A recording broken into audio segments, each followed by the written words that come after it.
jokes. And it was great. The other morning. Fucking hilarious. Yeah, I thought that was hilarious. That's what I got what you were doing. I'm going to open a treatment center. Wait, that's what they we're don't doing. get it. Did you hear that? That's no, what they get it. They Michaelis just had are like. told me a little bit about Yeah, it. we bought a house off of Canaan. Trolls are trolls. You bought are a house trolls. Yeah, You're that's what I'm off saying. Yeah. I'm just like, I don't So have do you any know, are you time familiar for with that Oak Forest? shit, Yeah. No, but I was Okay, circling yeah, back friend because of you guys mine. were talking The about older they dude? didn't get your Yeah, humor, this- and I was the gonna old comment, guy. but I got The old distracted. I guy. want to let you know. I The got owner. it. He's a young kid. I thought it was funny. Oh no, but the owner's the older dude. I don't know. We met with them. Pat can handle it. Met him. Anyone in RJ's this the house owner, can I thought. handle it. No. Little babies on the internet can't. Really? The Oh, owner is dude. the You can't a lot of he handle might have some anything. like ownership, but he's the owner's They're like soft. the older dude and his wife. That's why they're in their mama's What? basement with the keyboard. What? Right? Dennis. I don't know. I haven't met him. Thanks, dude. Howdy. Whoa. Hey guys, So wait, you guys are Scoot up a opening little bit. what, a sober Hey, living? you guys scoot up just a Yeah, little. Oh, yeah, we gotta tighten it up. Not over. Just In. there you go. Oh, tighten up the Got to see shot. if it's IOP, sober living treatment center, like we're kind of going through all that. Got it.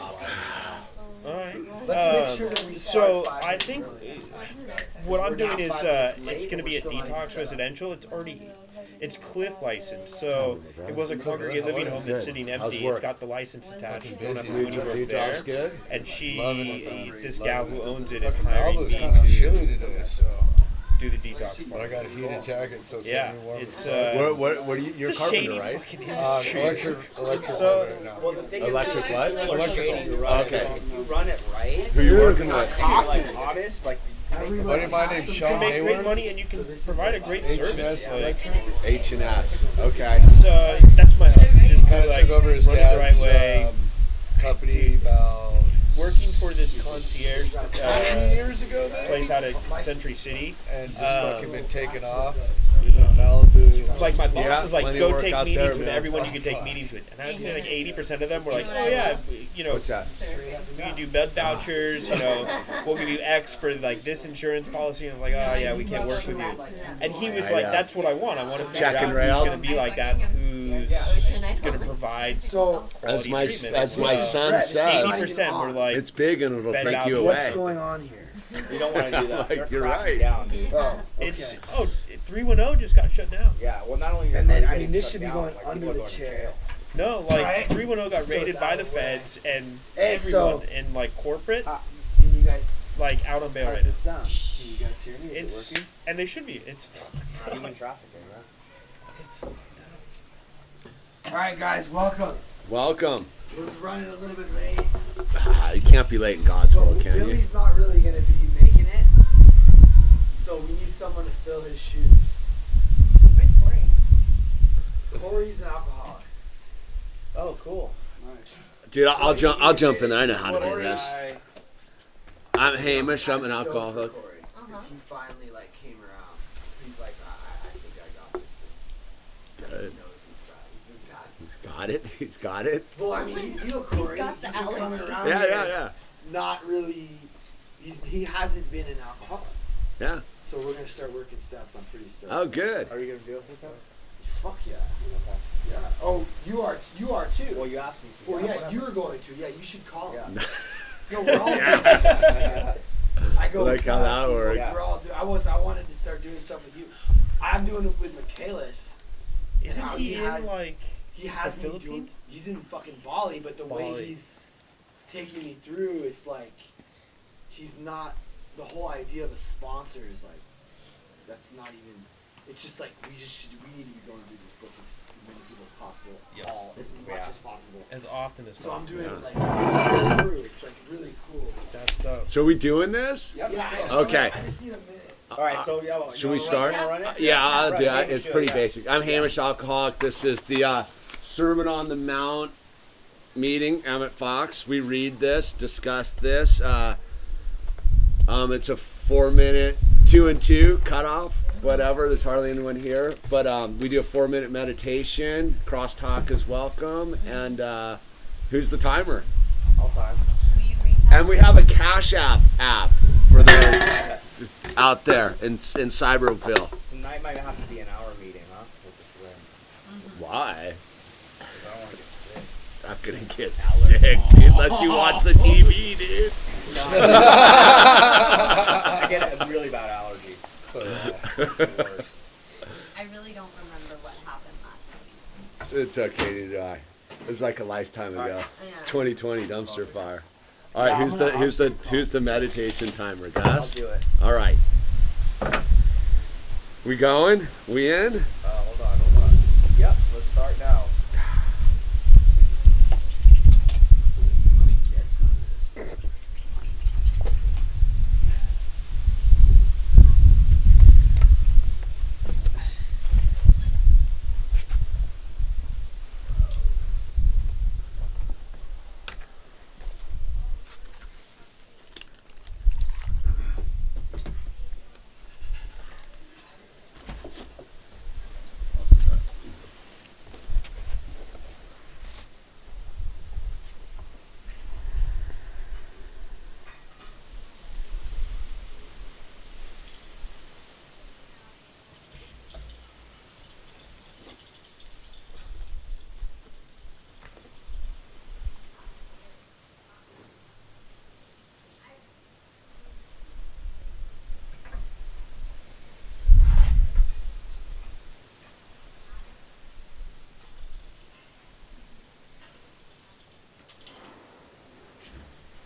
All right, epic.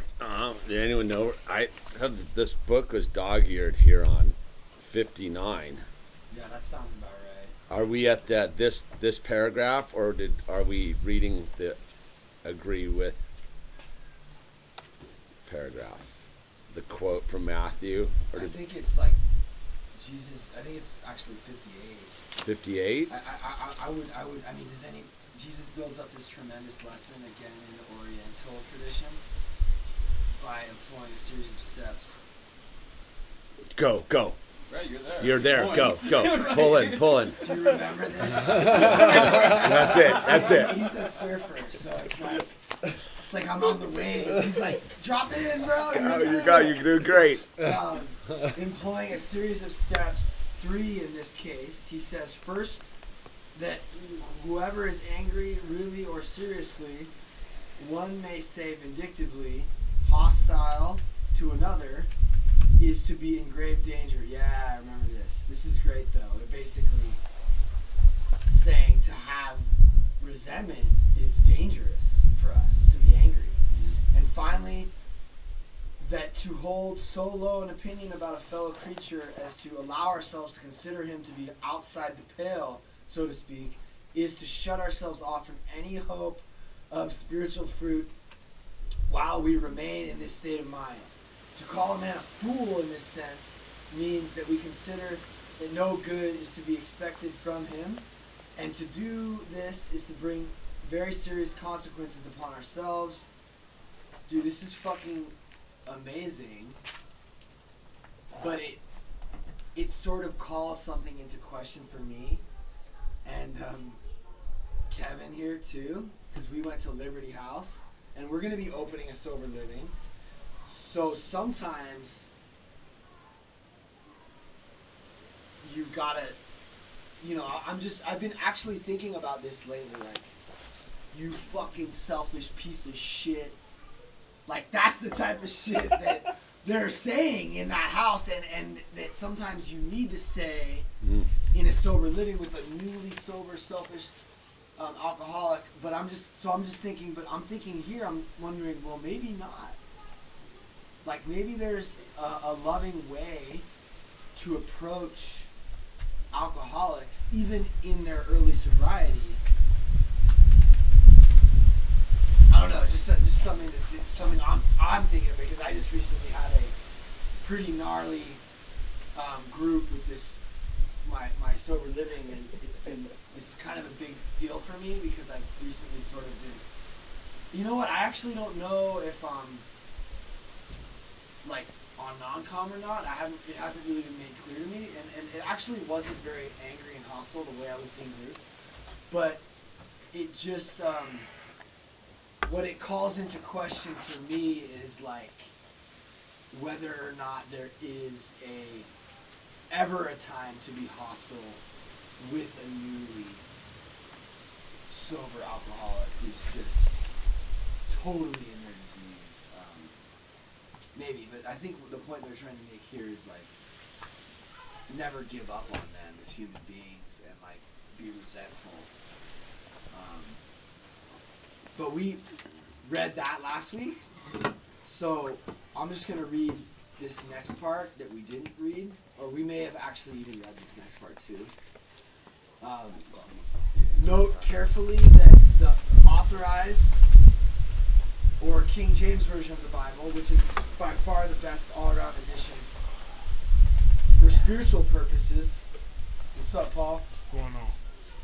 Here makes a serious error which has been corrected in the Revised Version. It makes Jesus say, whosoever is angry with his brother without a cause.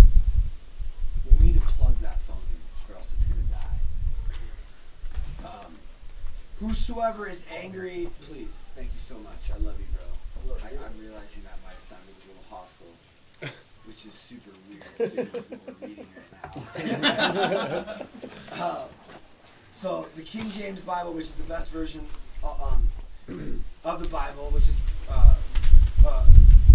best all-around edition for spiritual purposes, here makes a serious error which has been corrected in the Revised Version. It makes Jesus say, whosoever is angry with his brother without a cause, which is a manifest absurdity. No sane person gets angry without what he deems to be a cause. However trifling or irrelevant the cause that he assigns may be, what Jesus said, of course, was that whoever is angry with his brother under any circumstances is in danger. Wow. That's super powerful. So basically what they're saying is it doesn't fucking matter if I'm ever angry. anyone on the danger. Agree with thine adversary. Agree with thine adversary quickly while thou art in the way with him, lest at any time the adversary deliver thee to the judge, and the judge deliver thee to the officer, and thou be cast into prison. Verily I say unto thee, thou shalt by no means come out thence till thou hast paid the uttermost farthing. See, this is why I can't read the Bible. I don't understand, and I don't really care who you are. Maybe you understand this shit. I don't. And it almost, look, they're saying not to be angry, but I'm almost a little angry at people who act like they understand this shit. That's why we need to read this, because Emmett Fox is breaking it down. He's explaining what that means. Which basically means, like, look, man, if you're angry, you better check yourself. Before you wreck yourself. Yeah, like, Dino gets to be angry. I don't actually think he gets angry. That's just his instinct to, like, hunt and kill. But, like, yeah, I'm not angry today. I'm not angry with any of the guys. Like, I'm not angry with the house. Like, I want to look inwardly and, like, sort of feel like, whoa. I was, for a minute, a little bit angry, but I want to look at, like, oh, why am I angry? Because somewhere deep down inside, maybe I think something they're saying is right. I mean, that could be the only reason to be angry. And then once I, like, see that, it sort of, the anger sort of dissipates a little bit. But yeah, so just basically don't ever, if you're angry with anyone, there's some shit to explore there, you know, and it can be dangerous, especially for an alcoholic. Thanks, guys. Gus, what's up? Gustavo. Gustavo. That's it. That's my name. Gustavo. Don't wear that. That's my new thing. You know? Yeah, With the that's good. sophistication. No, He's I'm kidding. sober here. He's graduating. Gets an extra syllable. Yeah. Two extra. Pavo. I'm not. So, like a mutual friend of ours who like we've known for a long time. Like Pat got in a fight with our friend Aaron, and like I was over here one night. And we were like, he was really in it. Yeah. Like I was filming, and like I was kind of laughing and be like, wait, what happened? Yeah. You know, and then like this guy, like I sent something to him on Instagram, and he wrote back like, "Go fuck yourself! I'm gonna smack you! Like you talk shit, or you like instigated this fight, or you're like egging it on," and like I fucking lost it. You know, I was about ready to be like, "I'll fly to Vegas right now and fucking beat your ass. Like I'll meet you at your hotel, wherever you are, and like we can go at it." Like that's my first thought, and I was like, "I'm bringing Pat with me." I felt that way, by the way, when it comes to tall too. Yeah. Let's just keep it real. That's who we're talking about. Well, we don't have to Maybe say I the shouldn't have names. said We that. don't have to say the names, but you know. Yeah, we do. No, anonymous anymore. No, and we actually should. I'm kidding, dude. Yeah, and then like I was like in my head about it for hours. Like I couldn't fall asleep, and then like I prayed about it, and something came over me, and I kind of just like let it go. But like this is what makes it all great. It's like whoever's angry with his brother without a cause, which is manifest absurdity. No sane person gets angry without what he deems to be a cause, however trifling or irrelevant the cause may assign to be. So basically, it's like the guy's insane. Like, you know what I mean? Like for coming at me for no reason. So like I could sit there and get all fucking bent out of shape about it, and just like be like, dude. Can you make sure that side that's closed, right? Yeah. Cool. As long as they can't get out. You know, like this guy is insane. Like I should pray for him. Like I should like hope he can get better.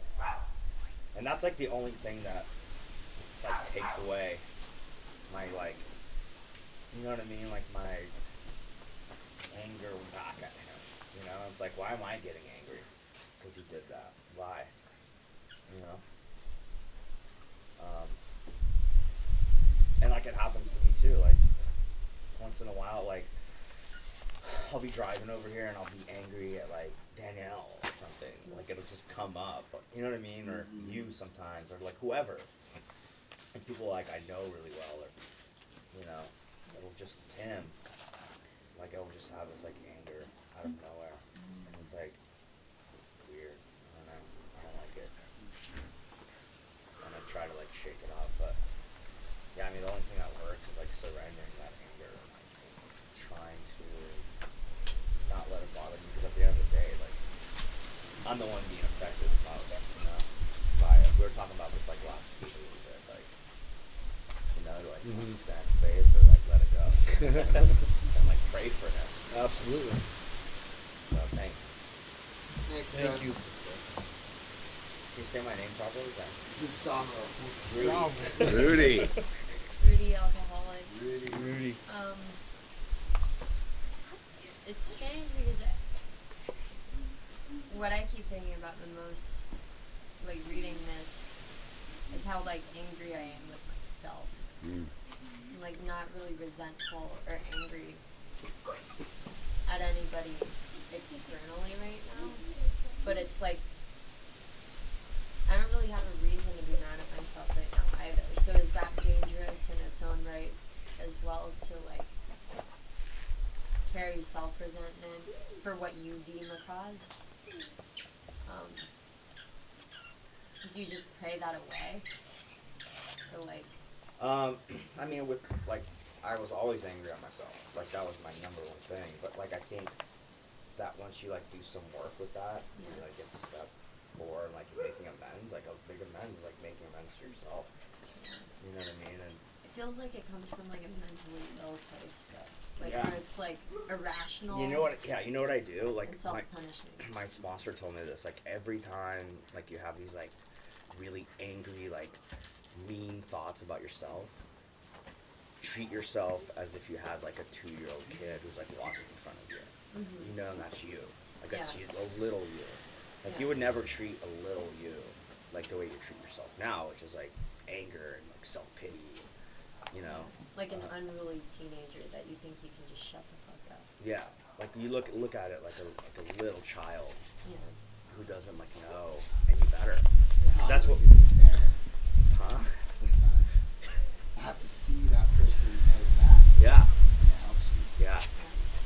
Yeah, so, like, Just acting out. Like, when it's, like, geared towards yourself, like, try Fuck that, you. because it helps.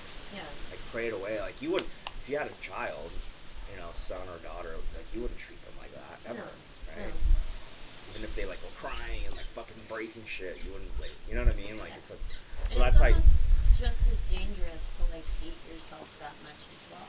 Like it's not a, you know. yeah, I don't know, try that. I will try. That's good advice. Thank you. Greg, what up? Greg. Greg. So, Emmett Fox is a beast because he's like really like touching into stuff like triggers, right? So like, for the longest time, my default emotion was anger, and then somebody helped me realize that like the root of anger is fear. So once I started asking myself in those scenarios, like, wait, I'm defaulting to anger. What am I scared of here? Like, what is the root of this? Like, what can I lose? You know, what is causing this anger? And like, when that kind of stuff shifted, like, I literally can't remember the last time I was angry. And Yeah, you're not an angry dude. and that's by choice though, because for the longest time that was like the default emotion, right? Where like the louder my voice got, or the more authoritative like my tone got, like the more things were gonna get done a certain way, and that was just fear of my own insecurity. This is so gnarly. It's a beast. What is? The tripod. I mean, they didn't even get shaken. So online, we're kind of in the middle of a fucking typhoon, so... Yeah, that's a good point. I like where you're going. Yeah. Continue. Nah, so once I realized that my anger was actually fear-led, so before I react to anger, to question again, like, wait, what is it that I'm scared of that's causing me to be angry? Am I scared of losing this friendship? Am I scared of the way the society's going to react towards my decision? And that really helps me check myself to not have to go into that anger mode, right? So, like, God bless my ex-wife, who had to deal with that like side of me, right? But like now in new relationships and new friendships, like I get the choice to not operate out of a state of anger, but it's like more compassion, more love. So and then Fox, you're a beast, because now I gotta get some text out or make some phone calls after this to people that might feel like I'm angry towards them, when the reality is like I'm just hurt. The anger thing is huge for me. I love Kevin, alcoholic. Kevin. Yeah. Kevin. Welcome, bro. Thank you for So having glad me. to have you here, bro. Dude, it's good to be here. I haven't been to like an in-person meeting thing like 4 months. Dude, neither has anybody. It's That's one of the reasons we're trying to do this. and you missed connection that way. This is nice. Thank you for letting me be Dude, part of I'm this. so stoked to have you here. Dude, I love being angry. Like I do. I like holding on to anger about shit. Like in step 6 and 7, when it talks about being entirely ready to let go of your anger, I rarely find that I'm entirely ready to let go of anger. But like you said, the fear thing, I think the same mantra, and I have to, because, like for instance, a couple weeks ago, I walked away from a job. I didn't walk away, and it wasn't like I was fired. It was mutual. And my job was through my sponsor, actually. I don't recommend that. You're what? It was my sponsor. I worked for him. Yeah. And the entire reason he hired me, I came to him and I was lost. I've been working some shady sales job, making a killing, but just feeling empty, and not really, it didn't jive with his lifestyle at all. And he was like, I want you to come work for me. I think your skill set would really help. And I did. The business did better than it ever had in 6 years prior by 3 times. And he couldn't afford to keep me. It's the reality. I wasn't making the kind of money I was used to making. I asked for a raise, and he just couldn't afford me. And he gave me a nice severance, and he said, look, I believe you'll be more successful going out on your own. I think you should do that. Here's all the tools you need to go do that. There was no anger there on his part. And I was really cool with it at first. And then the fear thing crept in after like 5 days. And I'm like, fuck, I'm on my own now. I don't have a boss. I don't have the same steady paycheck. And while I walk away with a nice severance, I all of a sudden I'm angry 5 days later. I wasn't angry at that time. I recognized it was the right decision for him and for me. But about 5 days later, when the fear creeps in, that's when I get angry at him. And that's what it is. It's all, am I going to have enough? It's someone else's fault that I'm not going to have enough. That's where the self-pity thing comes in for me. So that just resonated a lot, what you said. So thank you. And again, thanks, Pat, for having me. Yeah, man. Thanks for sharing. Yeah. Yeah, Hamish alcoholic. Hamish. Anger, right? You know, it's trippy though that like I got super pissed at my boy Owl the other day at school. And it's like that, like these are like different kinds of angers in a weird way, right? Like that didn't have anything to do with stuff. Fucking over it, like what was going on. Like I picked him up from school. He wanted to stay to some dance thing, whatever. I hung out, blah blah blah blah.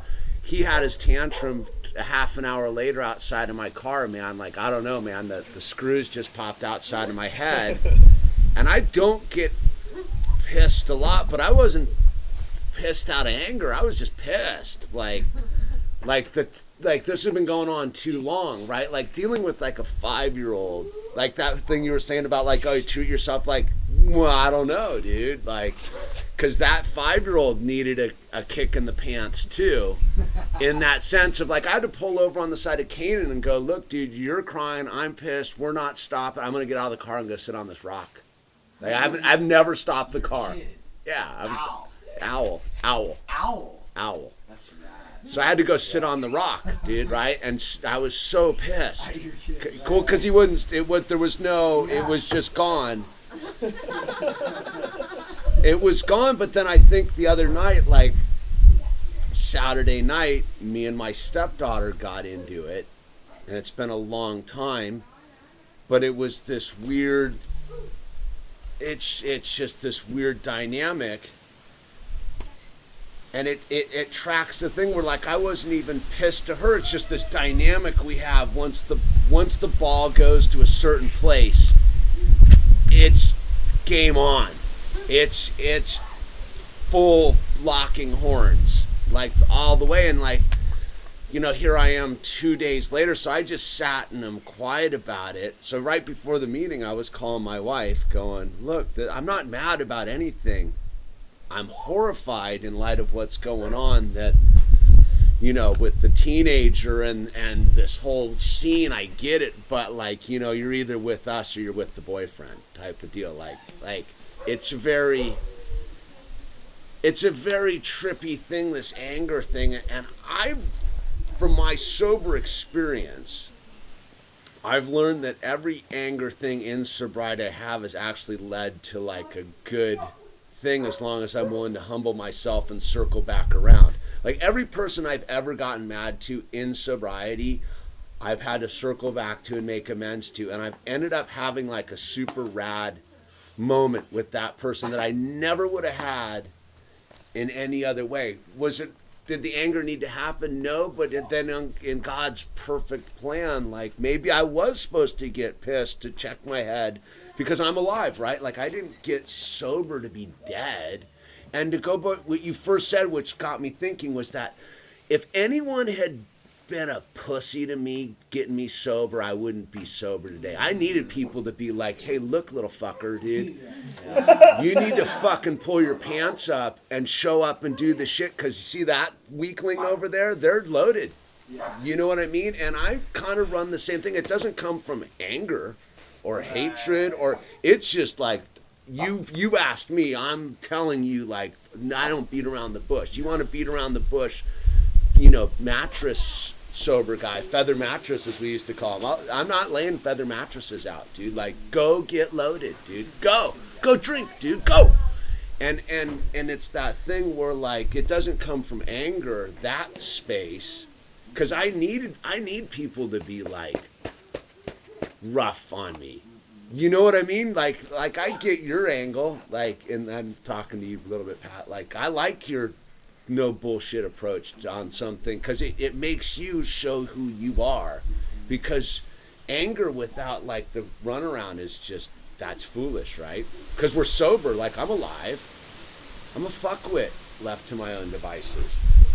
So, but I'm sober now, so I have tools. I can call my wife and be like, hey, this is what's going on.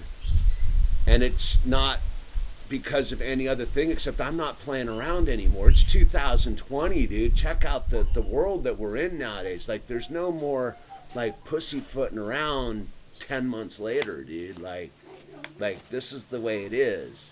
Like, I'm not even mad about it. I'm just like, this is the way it is, dude. Just like, it's my way or the highway, dude. Like, as the family patriarchy, right? Like, which is different. It's not anger. It's, like, straight, like, warrior mode. And I think warrior mode gets confused with anger a lot, because we're not accustomed to it in our society, because we've been so deballed. Like, that men are supposed to be, like, chiefs. Yeah, you're supposed to make tough decisions and go, look, this, that, and this. And to the weaklings, it appears to be anger. But, like, no, it's just, like, it's cut and dry, dude. Like, you're out and you're in. Sorry. Done deal. Go get a new job. You know what I mean?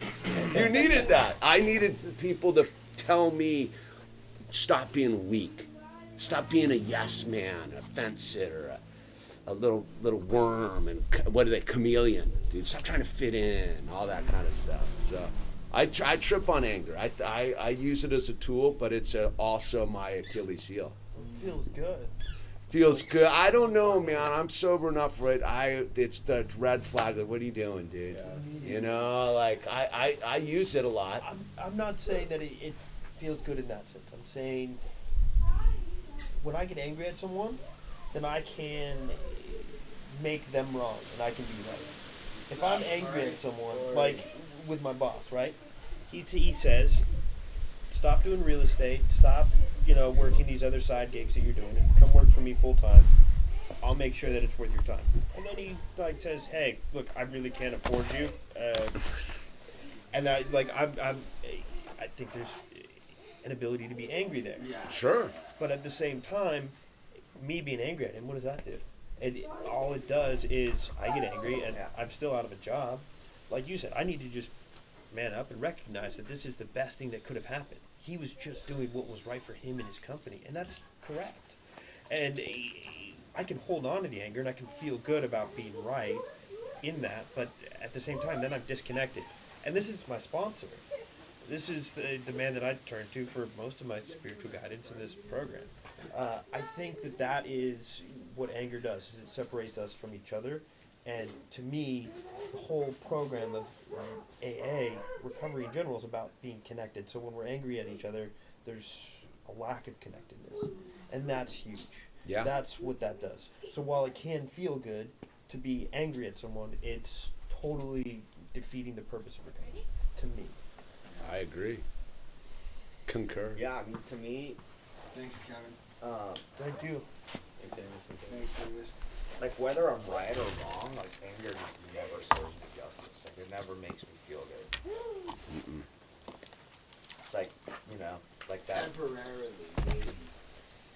Yeah, being For a right, minute. like, is fine, but like the amount of like, and if it's not resolved, like it just, it never like serves me right. I just always, like I do, like Zach De La Rocha says, your anger is a gift, right?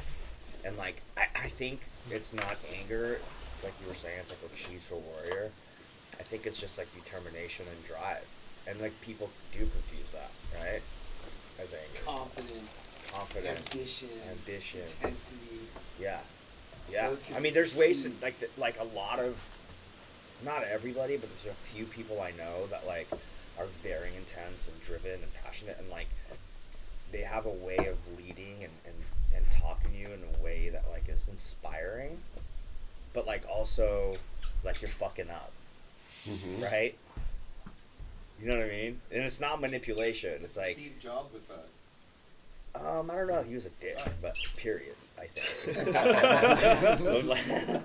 But like but Michael, for effective. example, like effective. I mean, yeah, the guy's brilliant. Like Michael Rapino, who I worked for a long time. Like he was never angry, but like, he just had this like vibe of like, I see you and like I know everything that's going on, and like I can help you get to wherever you want to go, but I'm also gonna call you out on your bullshit. And like a way that it's like factual, where you kind of cut your legs off and you're like, fuck, okay, like I can't be angry. You know what I mean?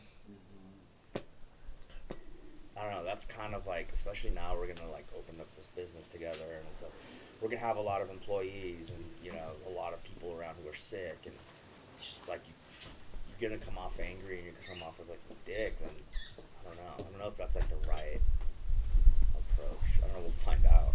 'Cause I can get angry too, and like hold resentments. And like I come off, like I do come off that way. Like I'm like, what's going on here? Let's do that. Like why isn't this updated? What the fuck? Like you know what I mean? Because I don't know. I like to like do things my way. And if they're not, thanks. Thanks, guys. Thanks, guys. What do you got, Paul? I know you got something. Yeah, he does. This is his wheelhouse, dude. He's sitting on his hands right now. He's got the. He's got his book open. He's ready. Ready. Because Paul was an angry dude, as we all know. No? I could still go there, but I learned how to master it. We all have free will. Everyone has free will. You could run around and be angry all you want. Sock people in the face. Go get locked up, come out, do it again. I've done it, But for us, why are we coming back here? Why are we coming back? I could be doing anything on a Monday night, Mm-hmm. Why do I have this book? Why do I own this book? Why did I keep doing this for 10 consecutive years? Going back and back and back to this book. Because my goal is a spiritual experience, a spiritual awakening. It says in here,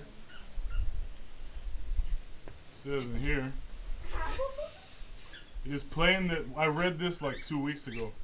It is plain that life with which includes deep resentment, leads only to futility and unhappiness. To the precise extent that we permit these, do we squander the hours that might have been worthwhile. But with the alcoholic, or if you could replace alcohol for your sick thinking, if you're just coming to this thing without an alcohol problem. The alcoholic whose hope is the maintenance and growth of a spiritual experience. That's the kicker.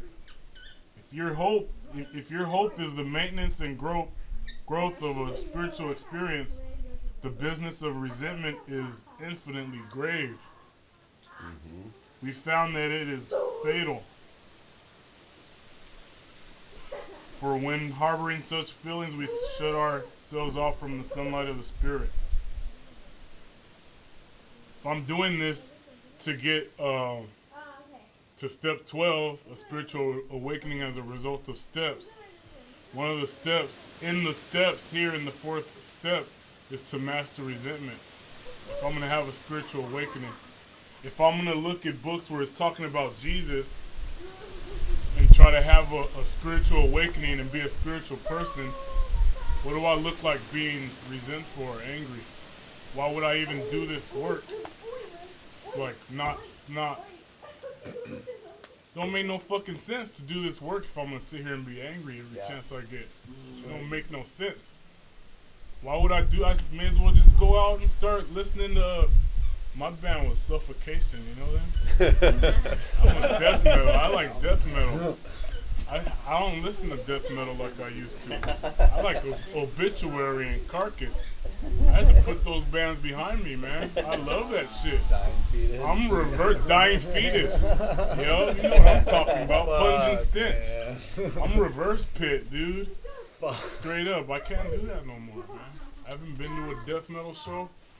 When I first got sober, my show was Suffocation, man, and Morbid Angel. Yeah. Reverse Pit, full sober, because I wasn't getting knocked over the whole time. My first higher power was music, but I was listening to death metal. Yeah. My first sponsor said you might not want music to be your higher power if you're going to them Suffocation concerts, you know, knocking fools over. Going backwards the whole time.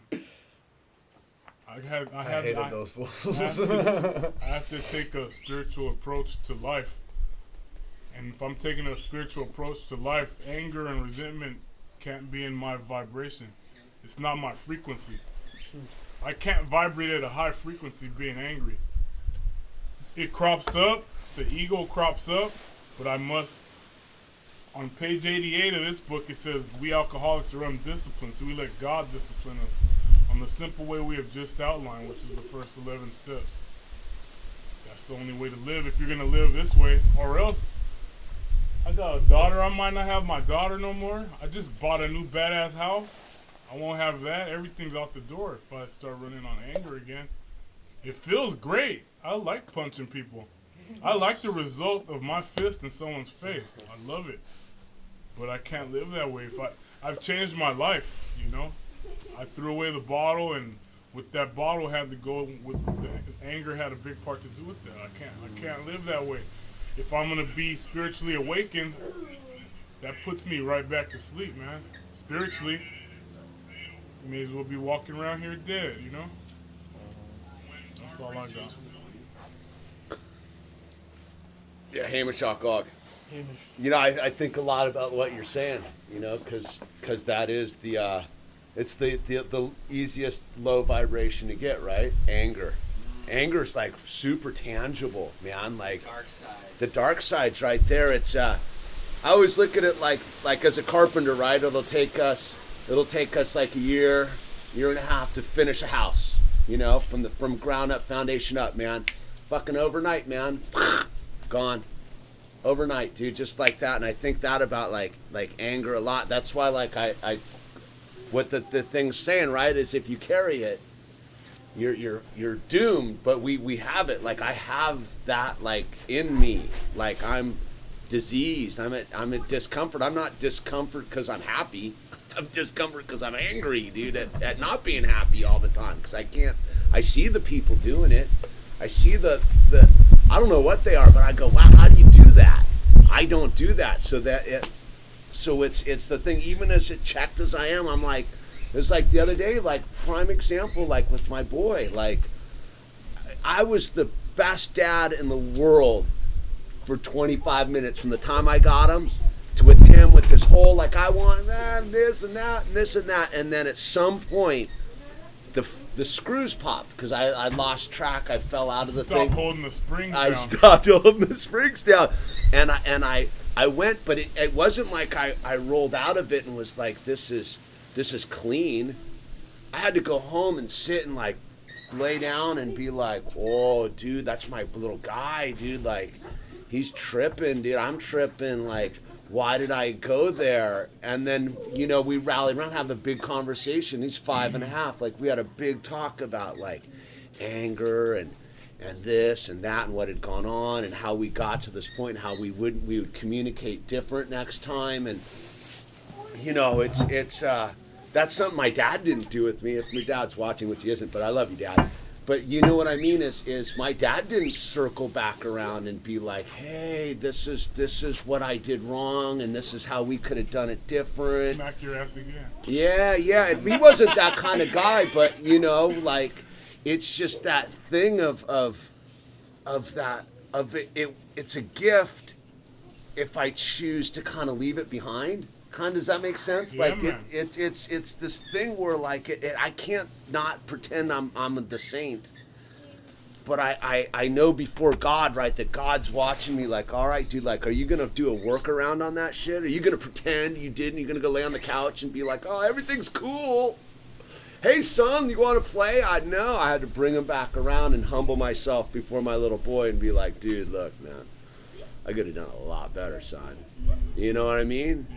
And we gotta hug it out. Like that's not the childhood I had.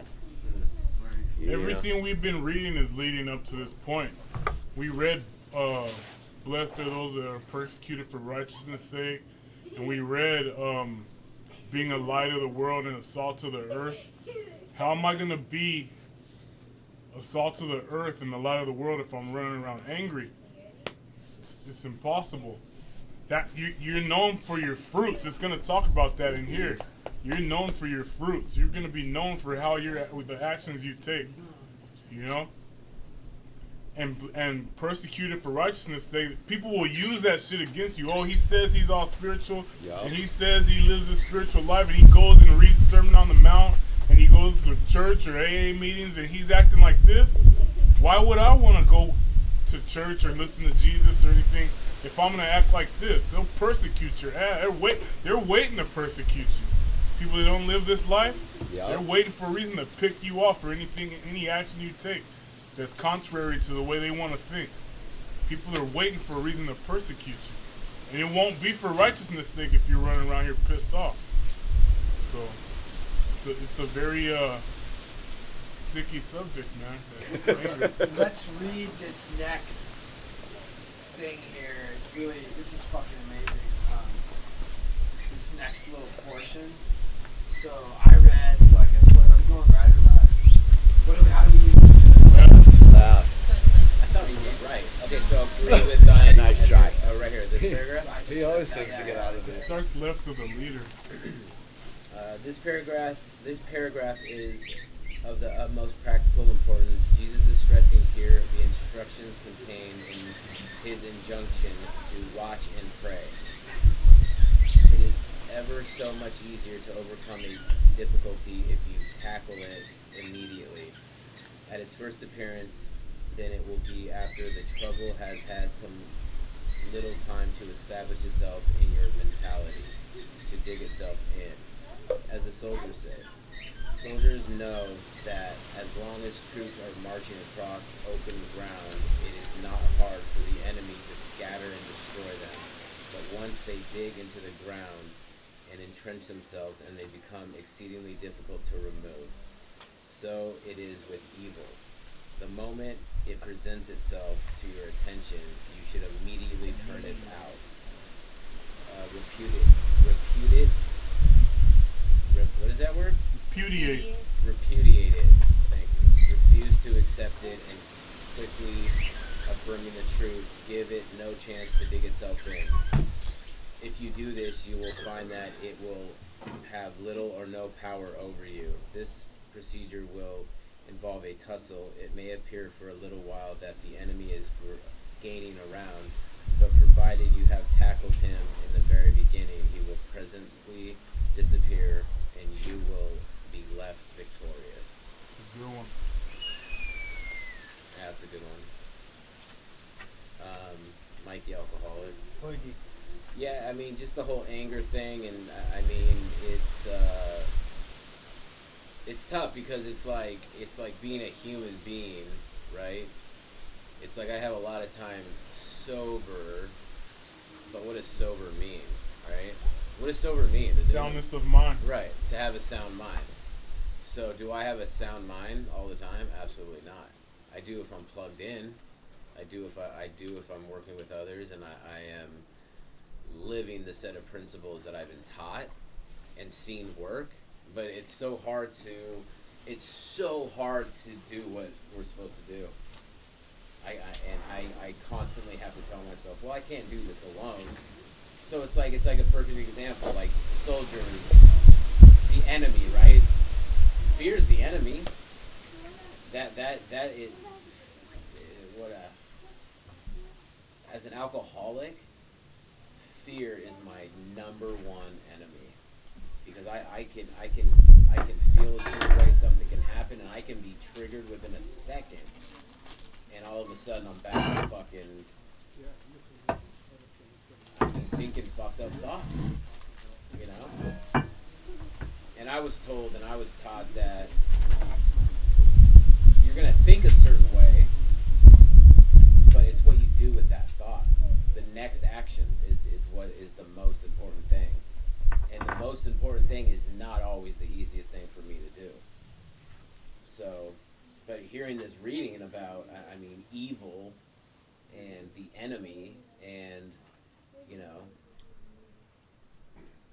it's lined out how we get rid of the enemy, how we get rid of the fear, how it says immediately. Yeah, that's so. For the throat. And it's basically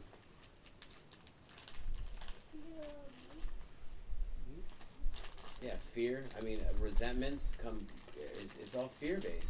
It's all fear based. So why do I want to hang on to that? Usually when I'm angry with somebody, they don't even know. Usually if I'm upset or angry, there's been a couple instances recently where I got pretty angry, and it was like, oh, well, that's just not you. And I want to be like, motherfucker, this is me. I'm just fucking faking it till I make it. Like, you know what I'm saying? Like, I told somebody exactly how I felt and let them know I'm not playing bullshit games anymore. And was I wrong? Absolutely. Absolutely I was wrong. Because I had a thought, and literally, it says immediately, I truly believe I could not leave the room. I could physically not leave the room. Because I did it on camera, actually, and you see me walking to the door and walking back. Walking to the door, walking back, making my point in a very aggressive way, and I was ready for a nap. Of course, yes, I did circle back, and I fucking made it right, and maybe stroke their ego a little bit, because you have to do that sometimes. But if I don't immediately, I mean, it's like being married, having a kid, having friends, having, bandmates, business, whatever it might be, if I can't be direct and firm, then I'm only going to fuck myself up. So that's basically what I got from that reading. This procedure will involve a tussle. It may appear for a little while that the enemy is gaining ground, but provided you have tackled him in the very beginning, he will presently disappear and you will be left victorious. So that's literally telling, what I get from that is, Mikey, you will be victorious if you can fucking handle your business right away in the right manner. Yeah. Right away. Right away. So that's what I got. Thanks for letting me share. Yeah. Thanks, Mikey. And there's only one thing getting in the way of me being able to do that.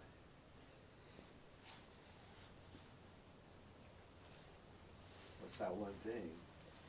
You. Yeah, but like more specifically, Ego? my pride and my ego. Yeah. So that's why I love humility. That's why I love that. I love when it says, if you're in one principle, you're in them all. If I have like real humility, then I can be honest with myself. And then that's when the honesty comes. And then that's when like the empathy comes. And then it's just like a domino effect. So humility is like I feel like if I can just have that, then I can do all this other stuff. Because the pride and ego is what's making me hold on to the anger. And then, I mean, it happens with my wife all the time. With my partner and just with every relationship in my life. And I'm just really grateful that I'm able to like be on it. And then honest, like sometimes it starts with honesty, which is one principle. And then that leads to humility. Is if I'm being honest with myself, I'm like, oh, like, let me really look at what I just did. Fuck, dude. That was off. And then I can have enough humility to allow myself to be off or to be wrong. And that doesn't need to define who I am. The problem with like pride and ego is that like it works in reverse in the sense of like I don't want to admit that I was wrong that one time because like in some weird way that makes me think that everything my whole existence is wrong.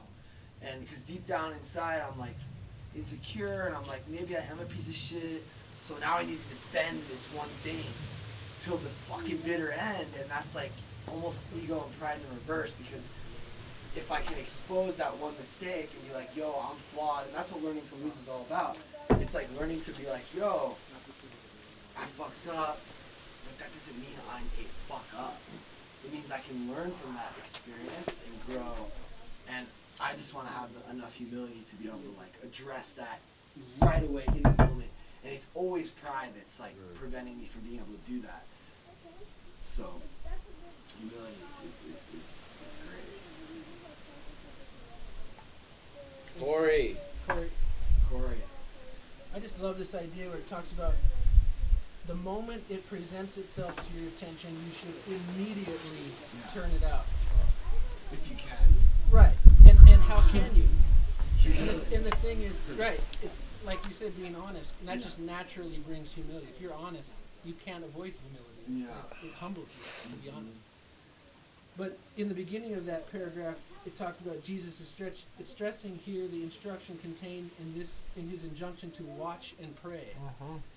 If you're going to immediately turn that out, you have to see it quickly. So you have to already be watching. You have to be expecting those things to come.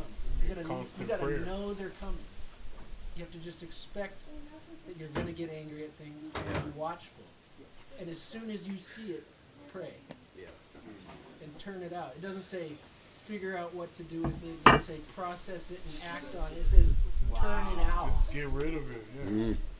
That's why I always hate when people are like, I need some time. I'm like, no, motherfucker, I want to resolve this now. I can't live with this unsettled. But sometimes I need to let them have Let them have their time, man. You let That's that go. hard. That's what's killing me right fucking now. Really? Right fucking Not everybody's now, doing this work. I've opened up to my cousin. I've apologized. You know, hey, what I said to you was wrong. You know, this happened 6 months ago.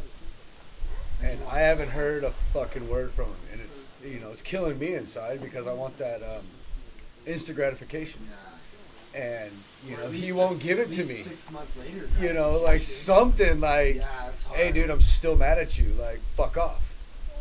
Dude, And then you naturally have a reaction to that. Yeah. It just perpetuates that cycle. You have to be watchful, but knowing that that's going to be a reaction on your part. But if we can have enough humility, we can just allow it to be what it is.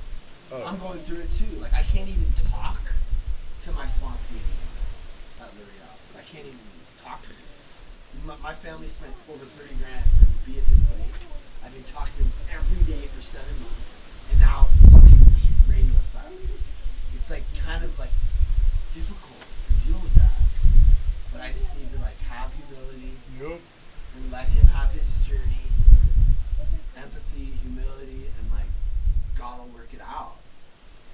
later he'll come back, or they always come back. As long as I'm doing what I'm supposed to be doing, they always come back around. They always come around, bro. He will come back around. He's just watching to see if you're gonna fucking do what you always do. Absolutely, yeah. So just be chill and have that humility, or I can only speak for myself. In the 9th step of men's process in the program, it says it's about keeping your side of the street clean. It says you go to that person. It says even it's easier to go to your friend than to go to your worst enemy. It's best to go to your worst enemy and straighten out your side of the street, no matter how they're feeling. It's not your business how they're feeling. It's you're the one that's trying to get a spiritual awakening. You can't control what they're thinking. You gotta leave it at that. It says in the book just to make your amends and leave it right there. Falls in their court. If they want to be pissed off or mad, that's on them. You know? Our focus is a spiritual awakening. We gotta keep our side of the street clean. Before Long as we you're bring any gifts to the table. At that, Yeah, as right? long as your side of the street is clean, it's on them how they want to feel. They're gonna have to meet it at their own way, in their own way. They'll have to hit their own bottom or see it some kind of way. Well, right. There's a willingness, right? Like you said, we're not here on a Monday night because we're not showing up to. Want to kick it. Yeah. I mean, like this is one of the better meetings I've been in years. But what I'm getting at is like we trudge the road of happy destiny, right? Well, that trudge thing, that doesn't mean like every step's forward. Right. Like as I sit here lastly, if you like talking about what you're saying about we throw it out is if I knew, I can look at it now and be like, oh, I could see it differently, but I didn't know when that moment showed where it went from being like fully like, oh, kind and loving to like the screws came off. Like there was no, like in retrospect, I'm like, where was the transition? Like it was all, and then man, and it's like, no, I have to go backwards a couple rungs back because of what you said. The that thing, I don't know how you put it, but it was like reverse pride shit. Yeah, like because I have the tools, I almost think that I can get through a lot of this shit because like, oh, well, I know what to do when I do it. I'll circle back to the RA guy. I'll do all these things that I can do. So I kind of get a little bit of like wiggle room on it because I know what to do to fix the problem. When it's like, oh, well, wait a minute, dude, that's you copping out on the thing of like you haven't transformed your life. You still are hanging on to your little secret bag of dickheadness. Hey, and you're like, oh, because I can fix it. You know what I mean? But it's like, oh yeah, it's why I'm here on a Monday night. Is to hear that I'm trying to transform my life because I forget because I thought I might have transformed my life, but I haven't because I'm still here on a Monday trying to figure this stuff out. And it's like back to square one, right? Still on the road to happy destiny, but I'm here because I didn't bone out on you or whoever or whatever. You know what I mean? I showed up because I know I'm guilty of being a fool left to my own devices. So I need to hear everybody here go, oh yeah, that's what's going on. You don't have it dialed at all. So humbling. Not at all. Humble. Back to square one, dude. Powerless. Like when we do step work, no sponsor can keep themselves sober, and they also can't keep their sponsees sober. No. We're not responsible for anyone's sobriety. When I do step work with Rudy last night, I'm not like, it's not me. If I take the credit for that, I start thinking I'm fucking some guy with some time and I'm somehow like important. I'm not. We all need to just be like nothing. Like little ants, like serving constantly. It's really humbling. look, it says right here, the question of how to approach the man we hated will arise. It will be he has done more harm than we have done him, and though we may have acquired a better attitude toward him, we are still not too keen about admitting our faults. person we dislike, we take the bit in our teeth. It is harder to go to an enemy than to a friend, but we find it much more beneficial to us. We go to him in a helpful and forgiving spirit, confessing our former ill feeling and expressing our regret. Under no condition do we criticize such a person or argue. Simply, we tell him that we will never get over drinking or whatever we're going through until we have done our utmost to straighten out our past. We are there to sweep off our side of the street. This is the part I was talking about just a second ago. That nothing worthwhile can be accomplished until we do so. Never trying to tell him what he should do. His faults are not discussed. We stick to our own. If our manner is calm, frank, and open, we will be gratified with the result. And it goes on about the amends process. Go ahead. Rudy alcoholic. Rudy. All this shit, like, I haven't gotten into the making amends process yet. And I keep wanting to, like, jump steps because I already have started to list all the things that I fucked up when I was drinking. And, at my friend's wedding over the summer, I, like, drank a fuck ton. And also, like, got my friend, who I brought as a guest, like, an extra wristband to pretend she was part of the bridal party to, like, get her free drinks as well. And, Good friend. my friend found out about it and she wasn't really happy about that. And,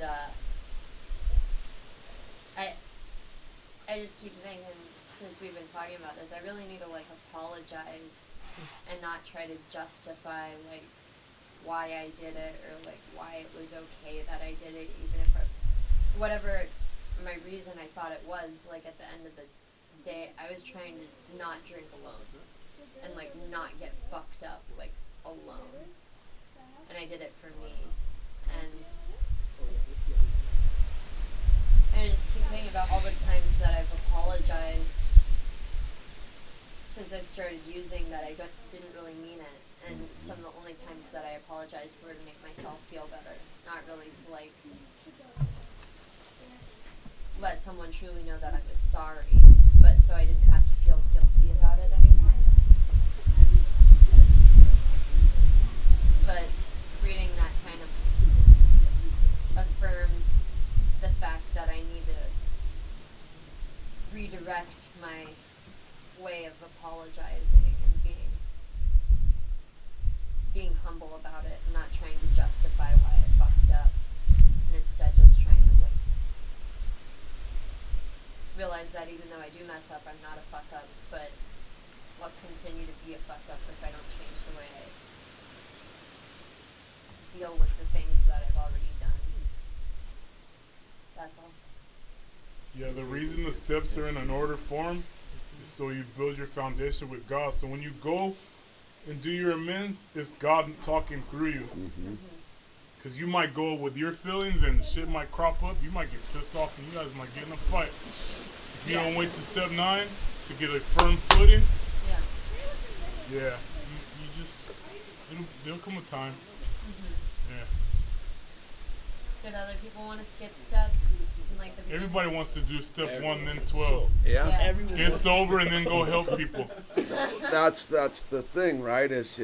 When I got sober, that was the first thing I knew what I'd done wrong, and I was told to wait till did my steps, and when the time came and I made amends versus apologize, right? It's about them, not me. Yeah. It was because I was there to listen to what they had to tell me, and I remember my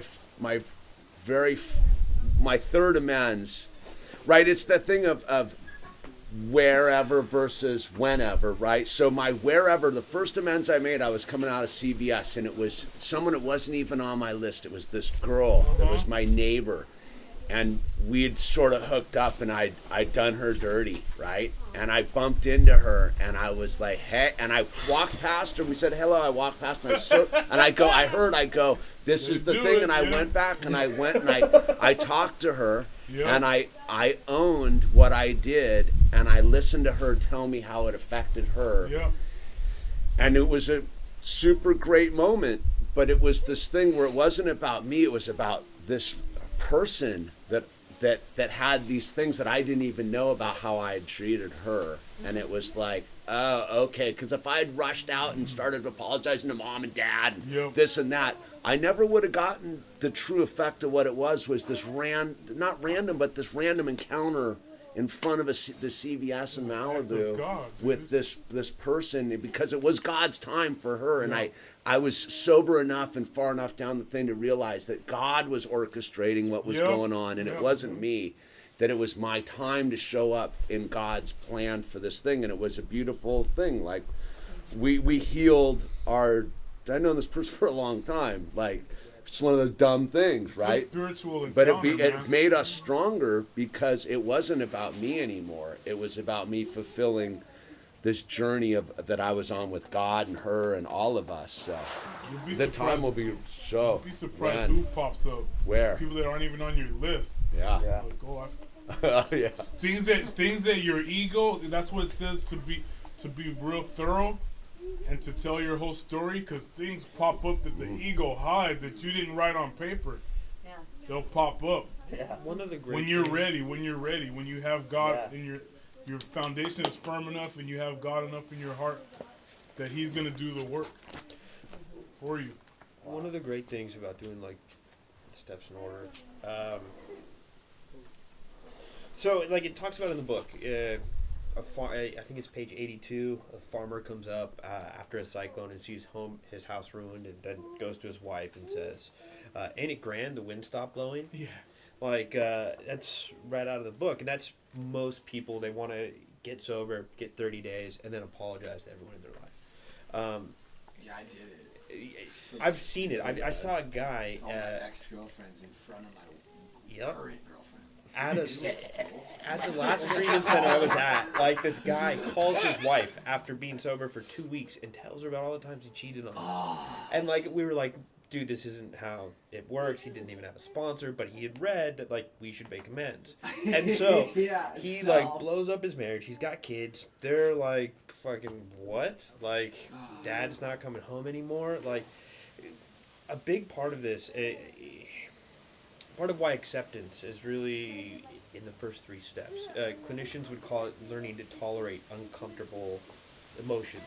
That's what healthy people do. Well-adjusted people tolerate or accept when they feel uncomfortable, and they act on that in a healthy way. That's what you learn to do through this step work. You know, it doesn't just go get sober and then make everyone that you hurt feel better so that you can feel better. That's really selfish, and that's not how it's designed. Yeah. My experience with the 9th step was, it was the most freeing, but it was also the most humbling. Like, it wasn't for me at that point. It was, what? Does it hurt? So I had a sponsor, Chuck, at the time, when I was making financial amends to my parents. They had paid for me to go to so many treatment centers and college and everything that they paid for. I just fucking shout all over them. And what he said is, you know, when you're making a financial amends to them, it should hurt a little bit. It should be a little bit uncomfortable for you.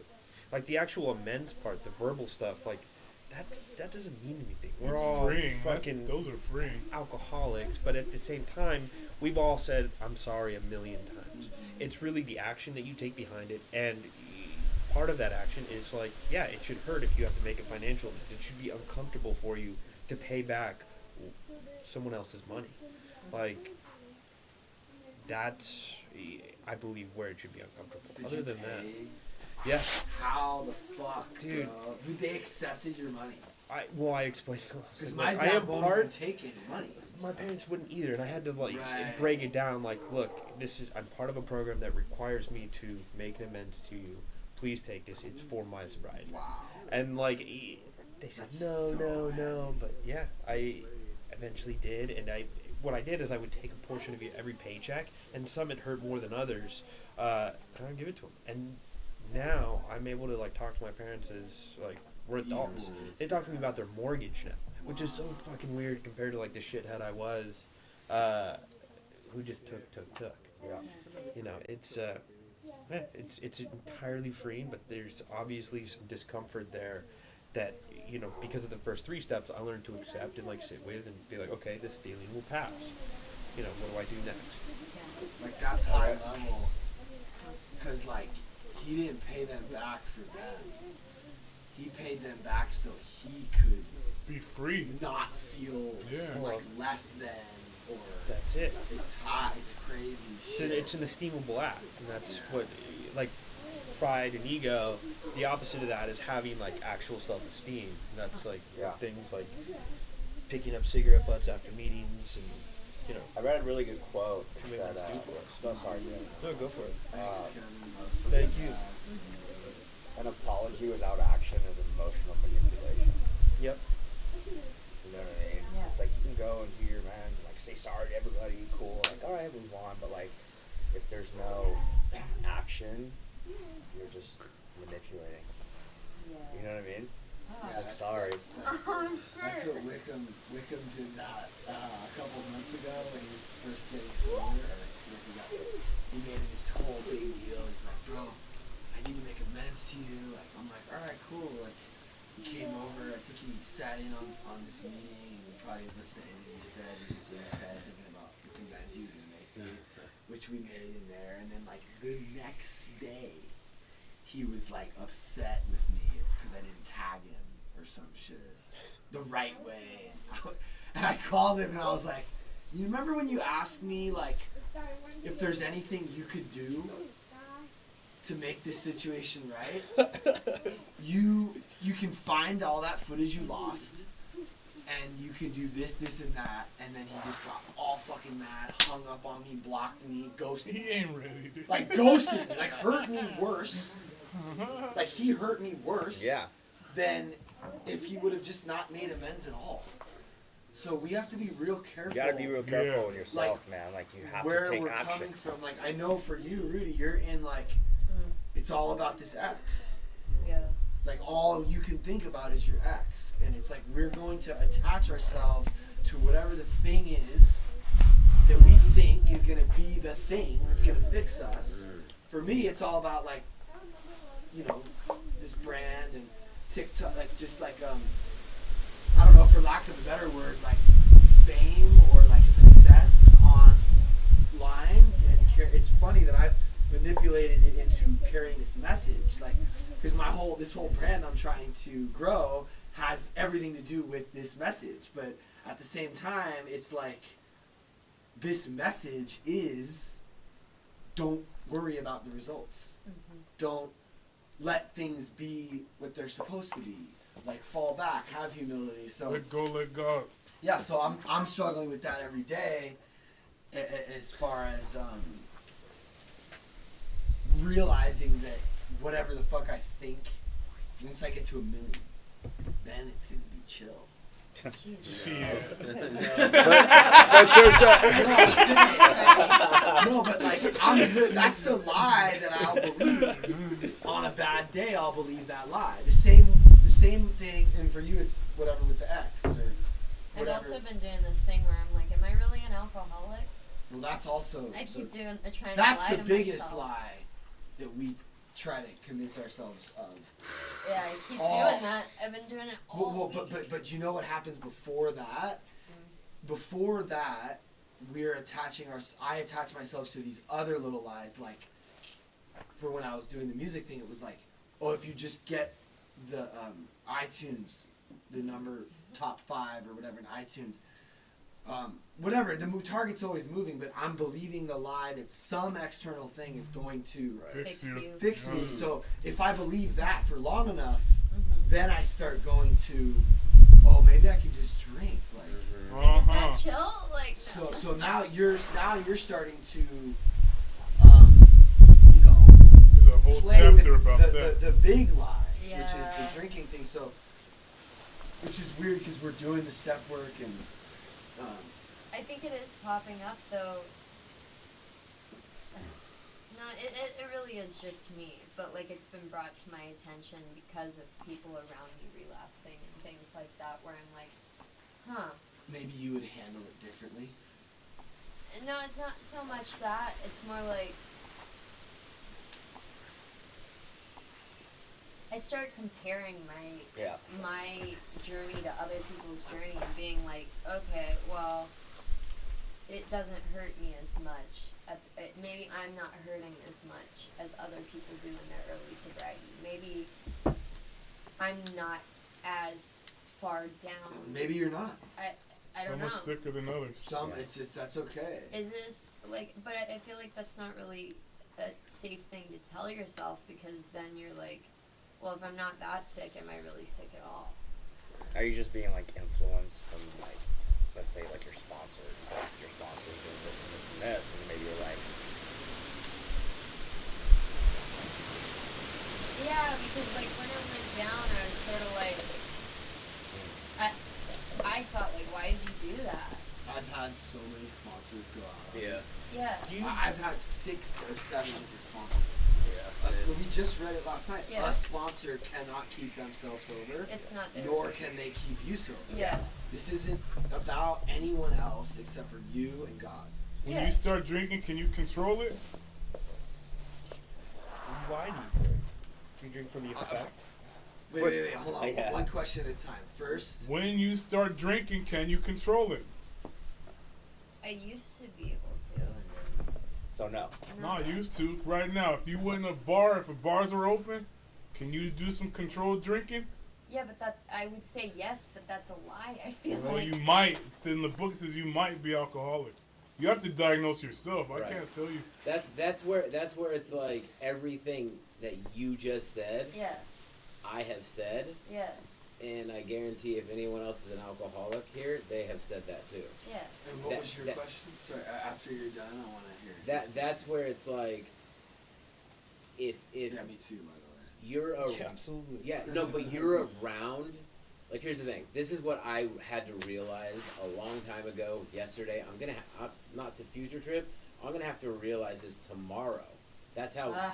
No, listen. No, that's how like solid I believe this fact right now. Yeah. Because they say don't look at the past, don't look at the future, but tomorrow I have to realize that God, the God of my own understanding, is the only thing that is never gonna let me down. Yeah. Ever. I'm gonna let myself down. Others, I'm gonna let people down. God's not. Yeah. So if I question, I mean, I was 21 when I got sober. I've been sober 17 years. Do you think that my brain has not been like, oh, well, you were young, you were Yeah. rebellious, oh my God, like, what kid isn't?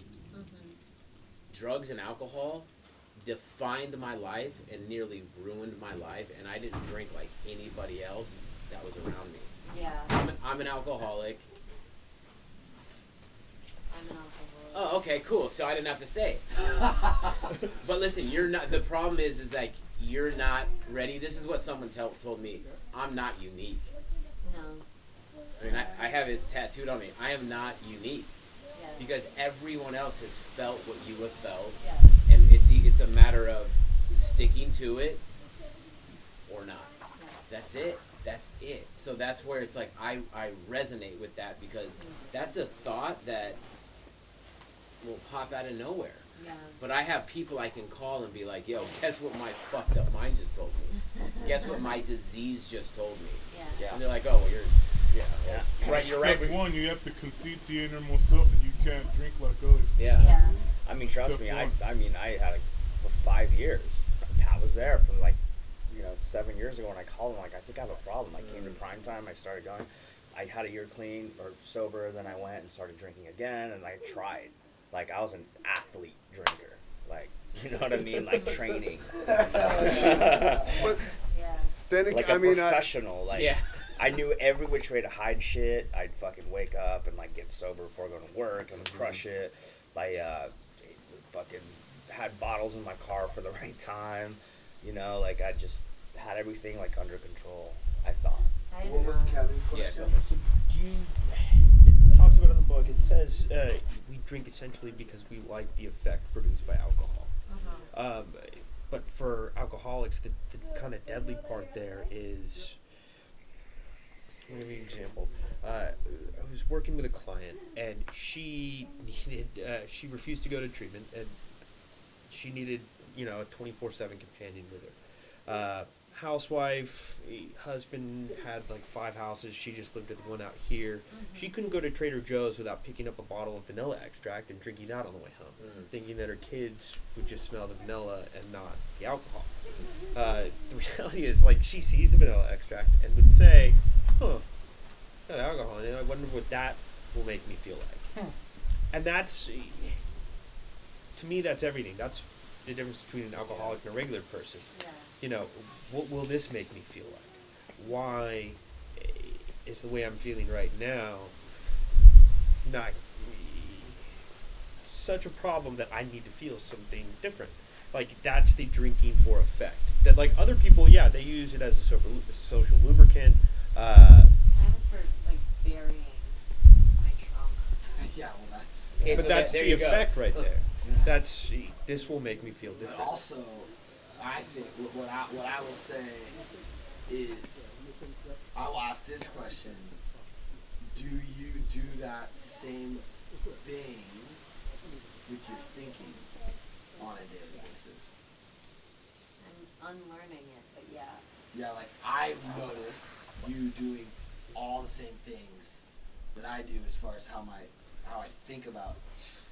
Well, if you're like Everything. you, then I'm definitely. But if we're all untrained and undisciplined and we're powerless and our lives are unmanageable, all this seems academic. Just don't drink today. Yeah. In that sense of all of the sobriety thing gets a little future trippy for me. Like, I'm getting loaded tomorrow. Like, I gave myself the permission. I can get loaded tomorrow. Like, I have a plan. I got it all. But the fact of the matter is, tomorrow's never going to come. It's always going to be today. So if I just stay in today, it doesn't matter what my head's telling me. I'm just not going to drink today. That's what my whole mission. And I remember I was 6 years sober. I was out in the desert Southwest driving around trying to have a spiritual experience, a psychedelic experience, sober guy, right?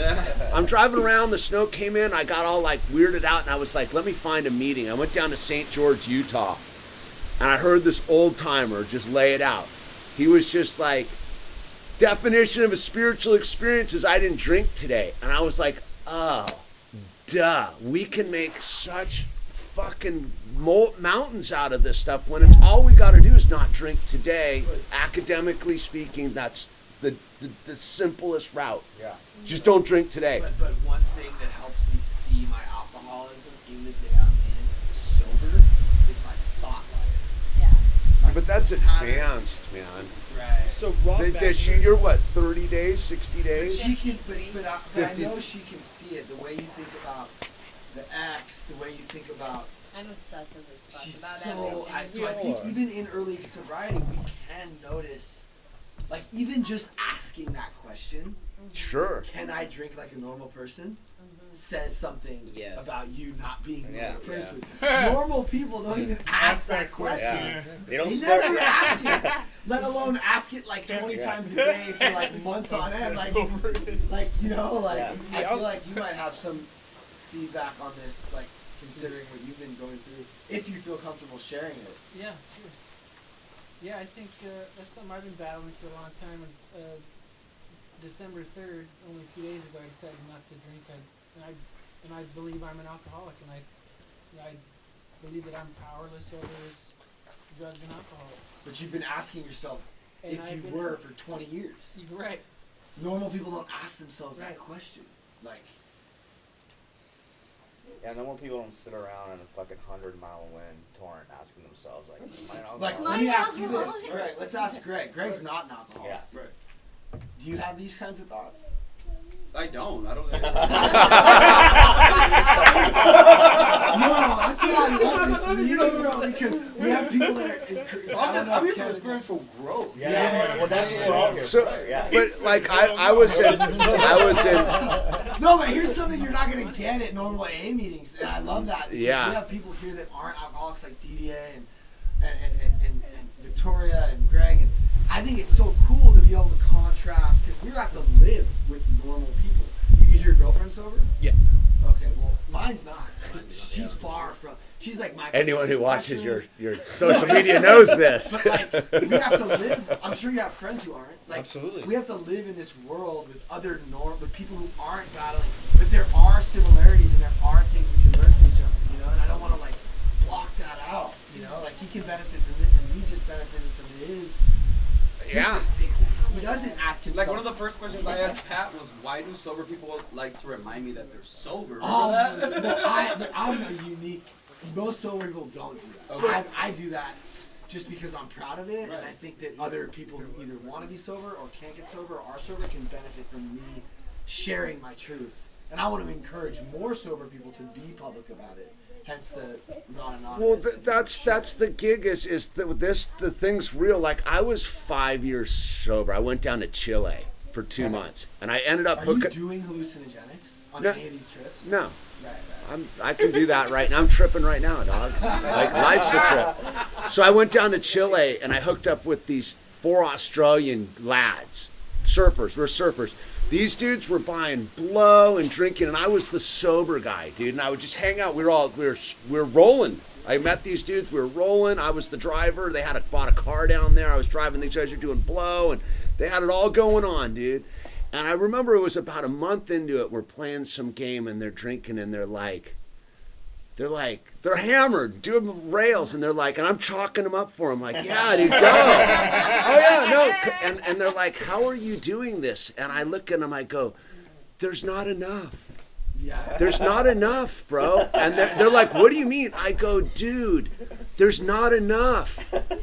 And they were like, what? And I go, we can go get more. I go, no, you don't. And there's never going to be enough. I was in like Blowville, dude, like the pure stuff. And I'm like, dude, I sat already and cranked the numbers out and how to, like, I go, there's just not enough. And they were tripped and they were like, what's your deal? And I go, dude, so that you know, I was 44 at the time. These guys were in their early 20s. I go, my whole mission in life right now is so I can roll with you and go that show you that if you do need to get sober in your life, that you're not dead, that you can hang out with some young Australian lads and surf the balls out of Chile while they get high, dude. And that's where we get to do these rad things later because we overcame the mental bullshit. But I would not say that anyone in their early sobriety No. should go do that. I personally have been able to do things like that also, but I think if you feel uncomfortable in those situations, get out. Yeah. And I'm not like, this is just one thing that I've realized, you know, through being really open and honest and transparent about this type of shit, is that like not everyone can roll like me. No. You know, I feel like I just need to say that. I don't necessarily want to encourage people to do that, but my primary purpose is to go into the gutters and to not be afraid of the things I used to do so that I can help those who are still doing those things. I'm ready to go there. There's not enough. Something about the way that an alcoholic brain works is like this is a disease that centers in the mind, right? And so we take in all of this information, and the brain spins that information, and we use it then to get what we want, which is essentially to get loaded. Yeah. So like you questioning, am I really an alcoholic? I did the exact same thing.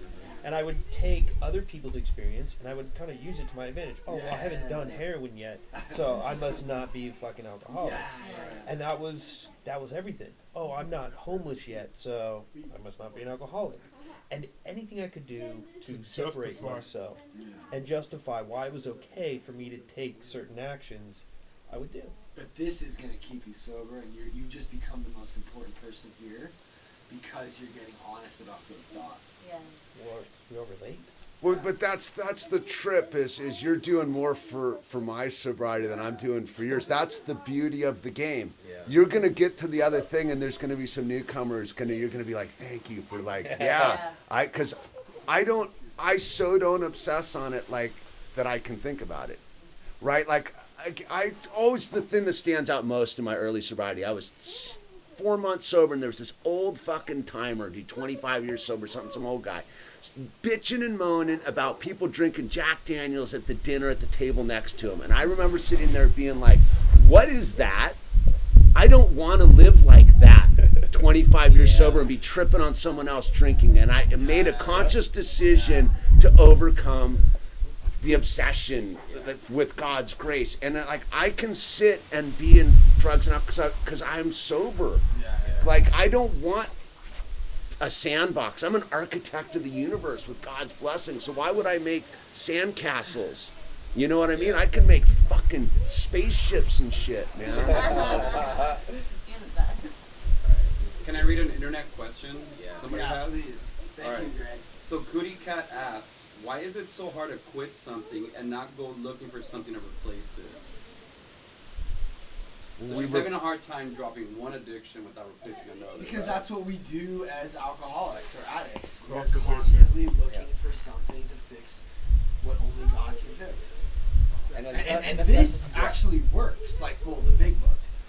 Try that. So get addicted to your recovery, is what you're saying. No, look. In my opinion, like, if it's not an unhealthy addiction, like, go for it. Like, don't put yourself in a box. You're like, okay, now I can't watch porn, or like I can't overeat. Like, go eat, go get fat, like I did. Dude, if you came over to my house and saw the Legos that I used my son as an excuse to buy, like I got Legos fucking climbing the walls, dude. Sober as fuck guy, like obsessing on brick links, like, oh, I need to get some pieces to fix the, and my kid, I'm like, yeah, you want, so he's like, yeah, Dad. But you know what I mean? Like, we get to do that.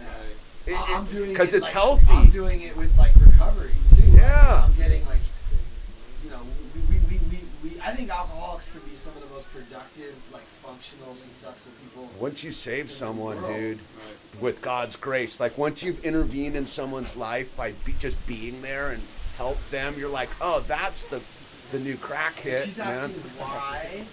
Yeah, So she's replacing like alcoholism with opiates.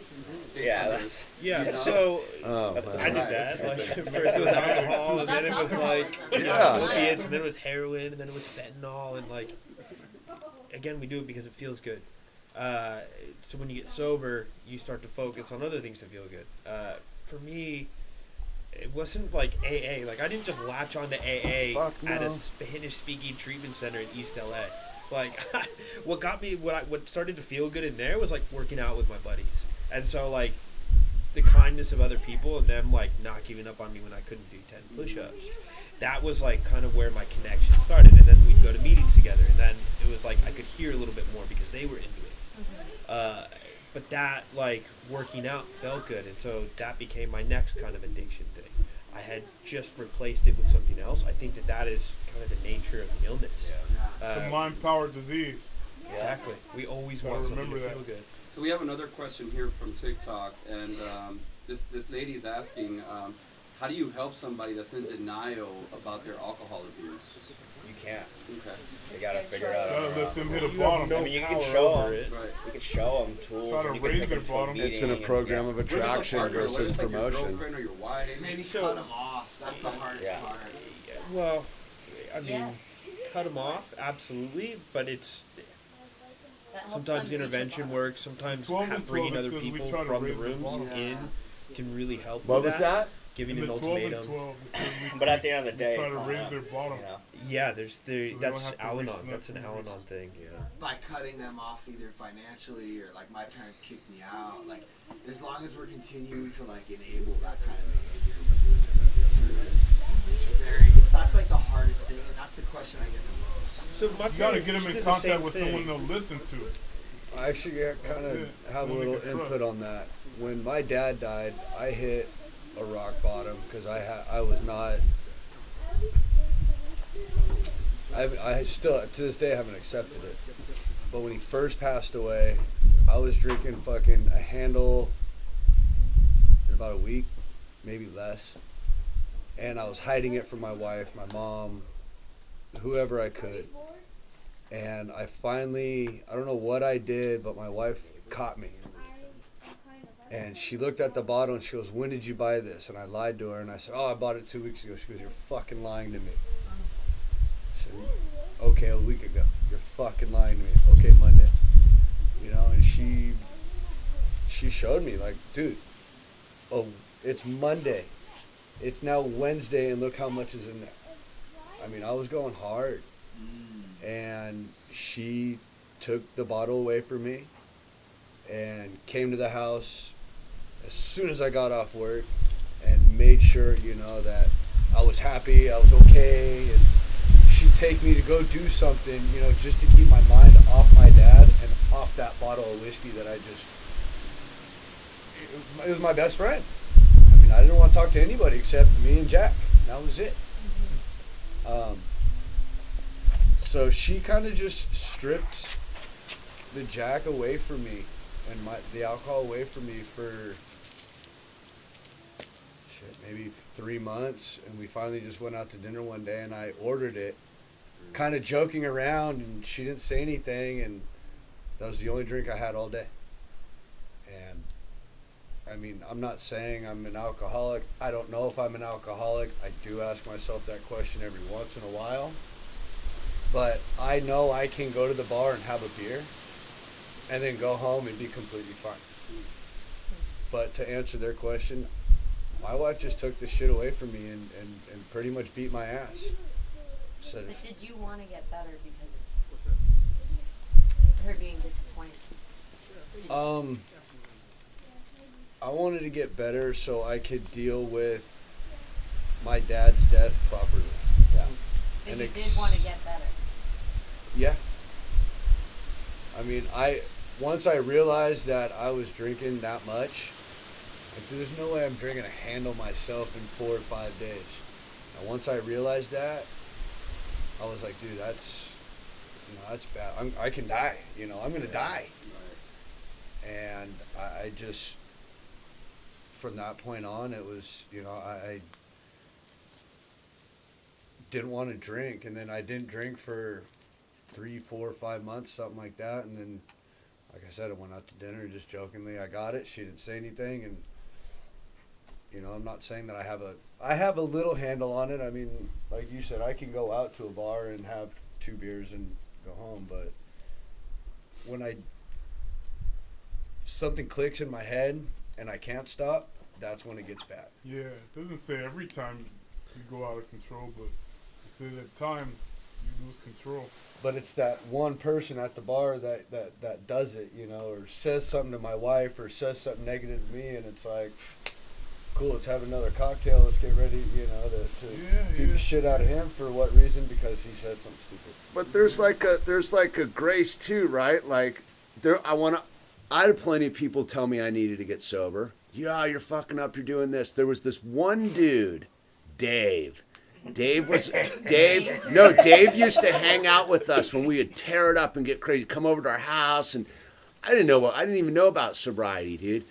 But I got sober, and I was sober enough, and I ran into this guy, and I go, you're an AA guy, aren't you? And he's like, yeah. And I go, thank you. I go, because you now that I'm sober, I know what you were doing. He was just being present with us, dude, and loving us. He never once said, hey, you guys should stop drinking. He would just come and hang out and kick it with us, and we didn't care if he wasn't drinking or smoking weed or doing whatever. He was just one of our surfer buddies, and it wasn't until I got sober, and that's the dude that I look to a lot, how I model myself in life. As I go hang out with my friends that are getting loaded, and I don't say fucking boo. I just roll with them until it's time to leave and whatever, and then they always have a habit of circling back at some point being like, so what's going on, dude? Like, I got this issue. And I go, well, this is what I did, man. And I never pushed, man, because if you'd pushed me, man, I was drinking twice because of that, you know? So another question we had was, this person doesn't have any sober friends and they don't have a support system around them. What's like a positive way that they can achieve sobriety alone in these times, right? When they don't have a meeting they can pop into. They can, though. Okay. Yeah, Zoom meetings. Yeah. Okay. Zoom meetings, take my yourself number, in the like truth. that kind of thing. Yeah, they can. So checking yourself into treatment, Yeah. checking into a Zoom meeting. What area are they? Come to our Sober Living, Graceland Ranch, opening up February 1st. Cool. There you go. No, that's actually like serious. Like, No, I would say yeah. the simplest thing, right, is prayer, right? And the simplest prayer I was ever taught is help, right? So just get before God and ask for help and let God help you, and just do it. Like you're already doing it. Whoever you are, you're already doing it. In that sense, just keep doing this and just keep reaching out. Yeah. But also, if there is anyone who needs treatment or wants to get sober, email Gus at Gus at GracelandRanch.com. Gus at GracelandRanch.com, because we're opening this sober living and we'll be open in a month or two. And we're getting You should have a couple emails at the bottom of your thing, because I do that on my YouTube channel. Like people get a hold of me all the time on that level, like this. Gus And at it's super trippy how it GracelandRanch.com. works Yeah.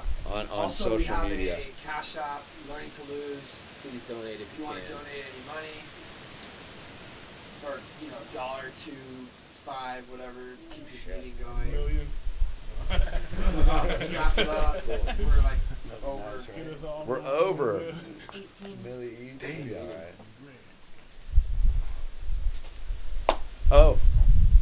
Oh. Who wants to do a prayer tonight?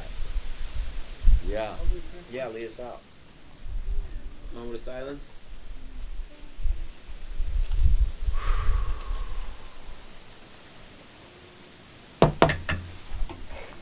Thanks, dude. Just letting this meeting become whatever it's supposed to become. And meeting super crosstalk. God, Grant me the serenity to accept the things I cannot change, the courage to change the things I can, and the wisdom to know the difference. Amen. keep coming back. It works if you work it. It could be the UK too. They don't hold hands there.